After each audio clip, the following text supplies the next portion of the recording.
hope your day is going great, because mine's going pretty okay. I'm on the green side of the grass. It's all good. Let's get to it.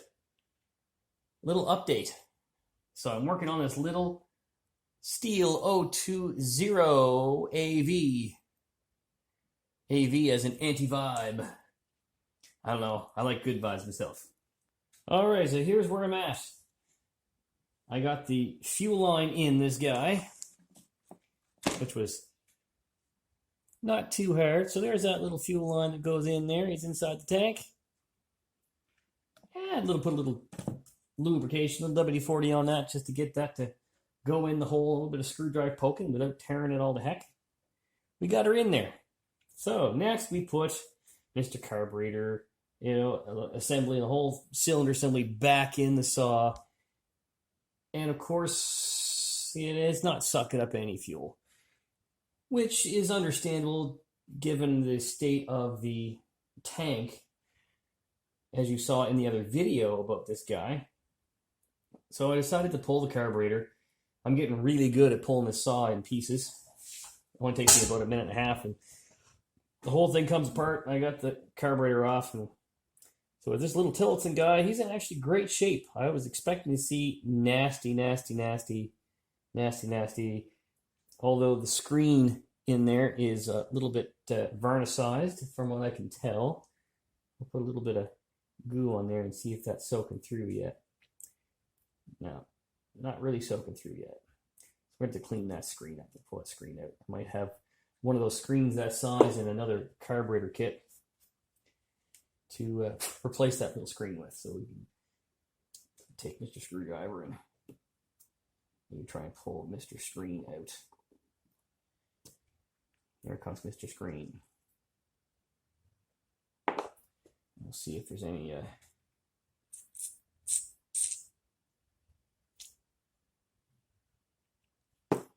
see how clean that is.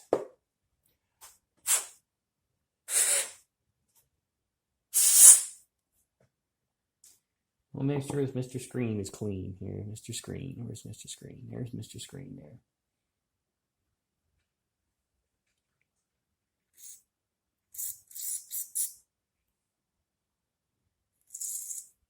Yeah, Mr. Screen is good. Mr. Screen is clear. So there's a good sign. We'll put Mr. Screen aside here. And let's just make sure that that fuel inlet is in good shape.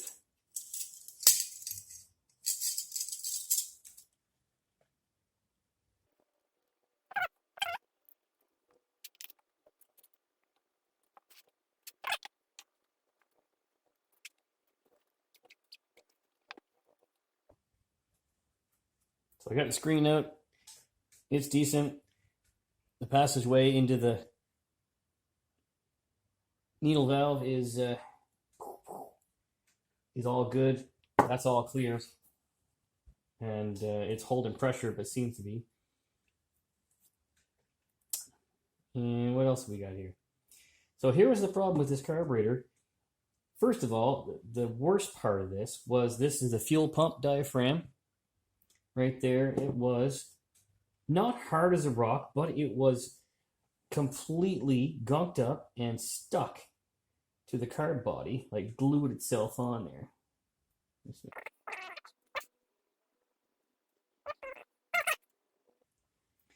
So these little flappers are the fuel pump, and they were glued down with this old varnicized tank taffy to this carb body. So no, those couldn't flap up and down to make them work properly. So we got them, this whole diaphragm popped off there very carefully, peeled it off, and I scrubbed it with a piece of Scotch-Brite and some acetone, and it seems to be floppy enough, so that might pump some fuel.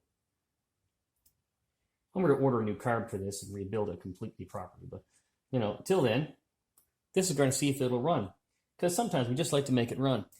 Next, the other issue was metering diaphragm.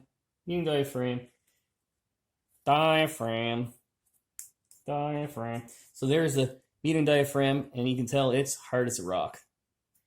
there was no way that was going to move, so that needle wasn't going to get opened and get any fuel into that carburetor no matter what. So we had a double whammy, or what we call a perfect storm. So what I did was I went to my parts bin of new parts, and I ordered these, this is the Walbro meeting diaphragm, and it seemed to be identical in length on that little pin, that little nipple there, to the Tillotsen, and there's a gasket. So what we're going to do is we're going to use that. They seem to be the same thicknesses and same everything, and it seems to fit on there and matches the size of the Tillotsen diaphragm. So I'm going to put this back together, and we're going to hope for the best. Got that back there. There's two little pins that go back here like so.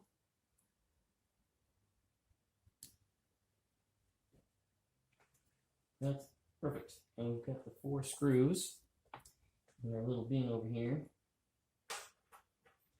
Put that back together. Well, we'll put those screws in, and we'll continue.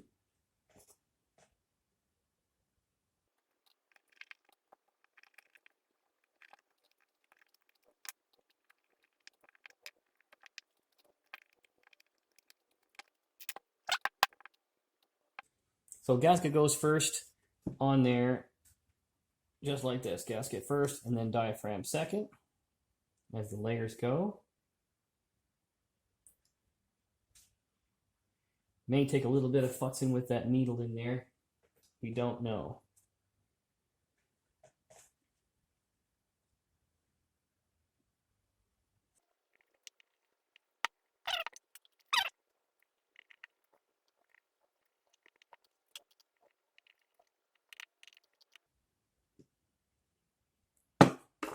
And of course, what did I just forget?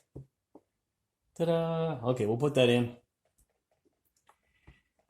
That's what I get for not paying attention.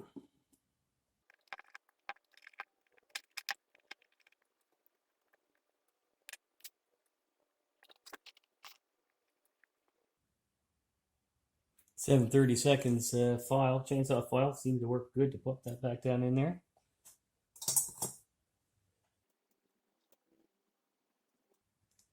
I like to put a little something on there sometimes to make that sit flat.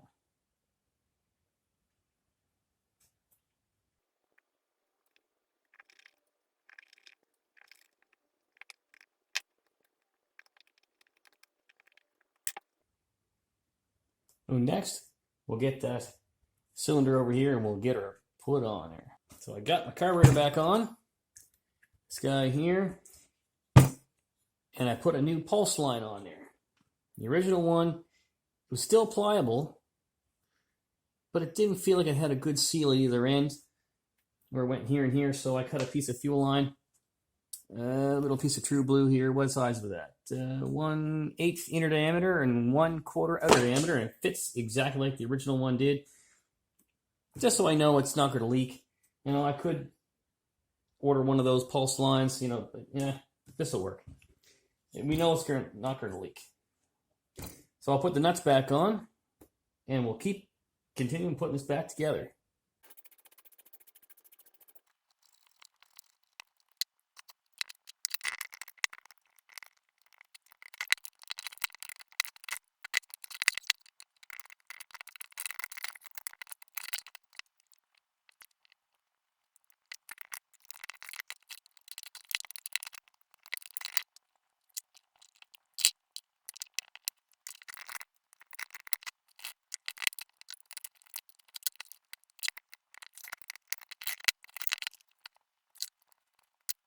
All right, so we got some success. I struggled with a little bit getting it back together this time, because when I disturbed these 2 bolts that hold the carburetor in, they weren't quite lining up with those holes that come through here inside. So you see this little bracket here that makes sure they're lined up. So I had to kind of put the screwdriver in the carb throat and kind of just gently pull this way and pull that way and pull these 2 studs back through those holes. Get that back together, and I got the top 2 screws back in, and get the handle back on. And you know, the handle's pretty easy on this guy. It's a screw here, and a screw here, and then when you pull it off, there's 2 more screws here in the anti-vibe mount. That pulls off, and you just spin the handle, and it comes off the throttle linkage, so it's pretty easy. Once you get that figured out, got a thing. This is the operator presence handle here. That goes on top of here. And that sits on top like that. Yeah, oh yeah. We're getting her back together. It's pretty awesome. I think this is going to be a great little rig. I will say that for last. Maybe I can put the other handle back on. This goes back on here, I believe. There's 2 screws over here for that. Yeah, another one saved. I hope. I think.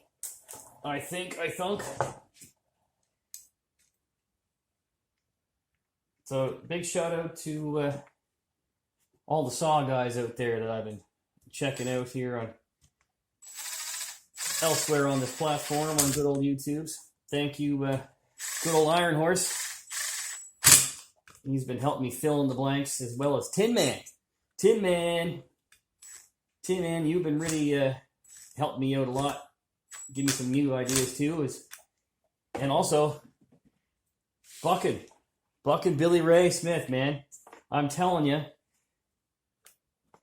the Buckin experience, the Buckin Army, spreading that kindness around, being there on YouTube, so we all get a good bit of the happy, awesome. So, now if it wasn't been for Buckin, it wouldn't be. He inspired me to kind of, get looking at these saws and say, man, I should be going after some of those saws and working on saws. So.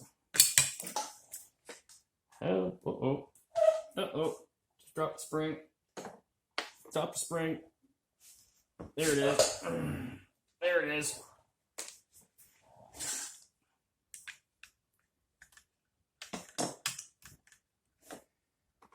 Okay, let's try this again.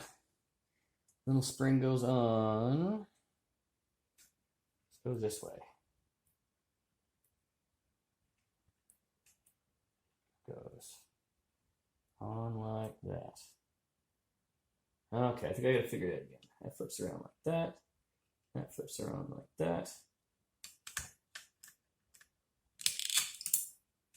I think I don't have that linkage on there properly on the other end.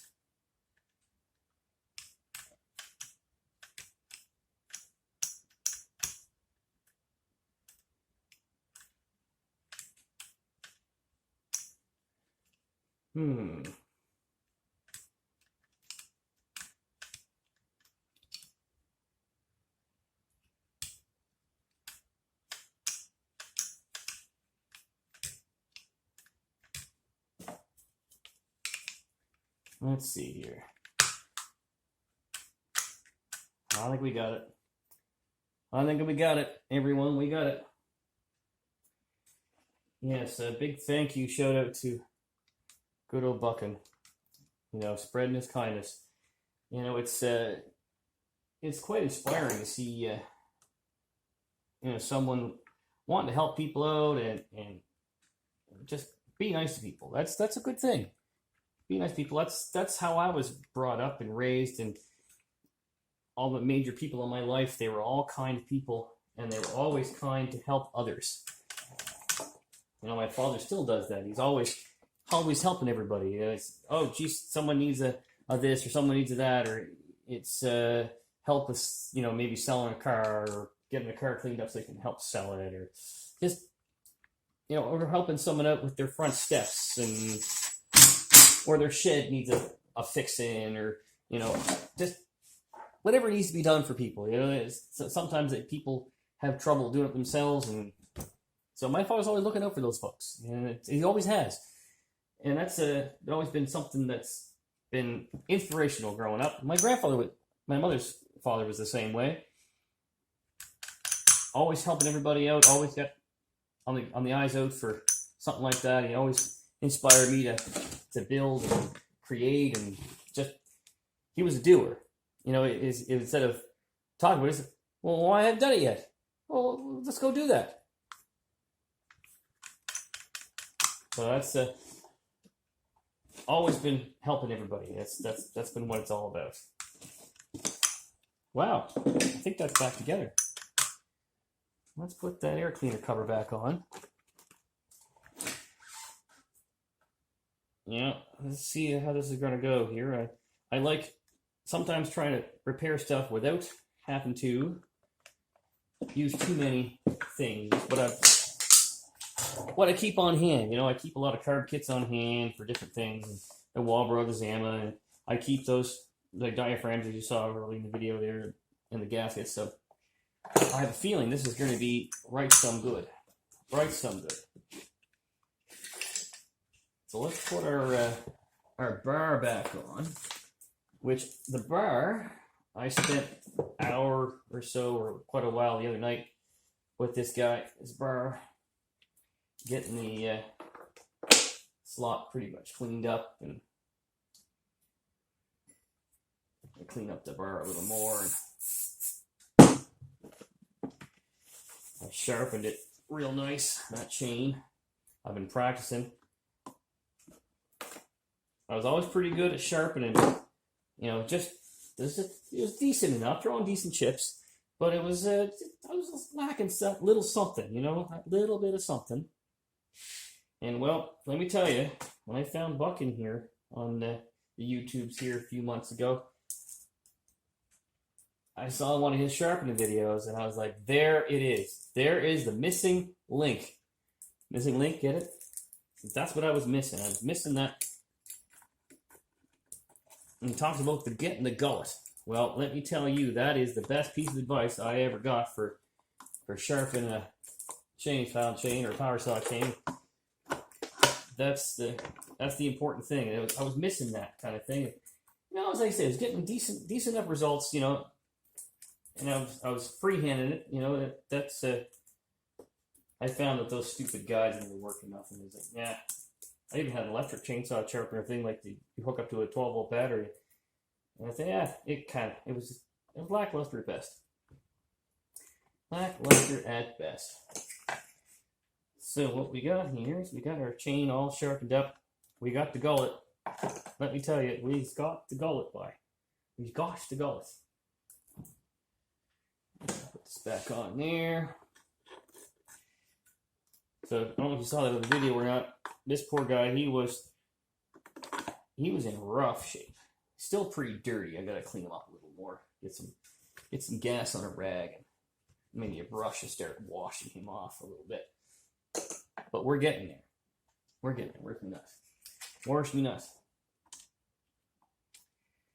This might make a nice companion to my Stihl 024 down there. 020AV. Yeah, let's have a look. It's a real Stihl. French. Okay. Let's get this thing tightened up a little bit.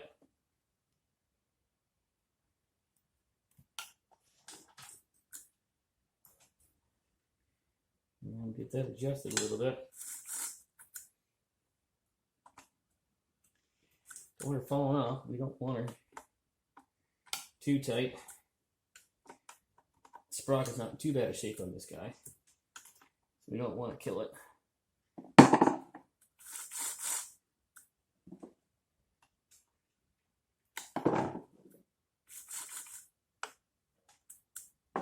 Yeah, a little too loose. Just a little bit more. We don't want it to fall apart.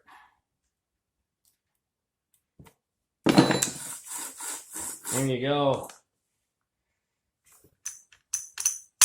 Okay. Let's put on some ear protectors. And let's test them out. 020AV. Contact.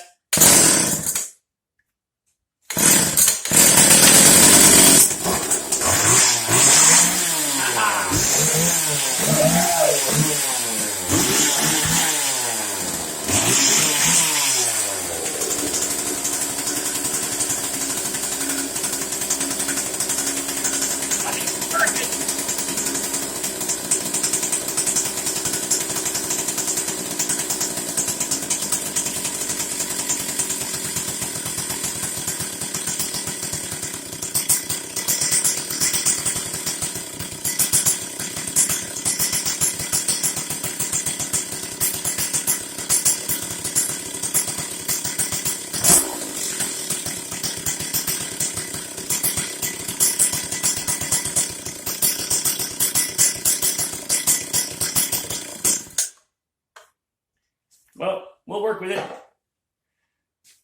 Another one safe in the trash. Ha ha ha ha.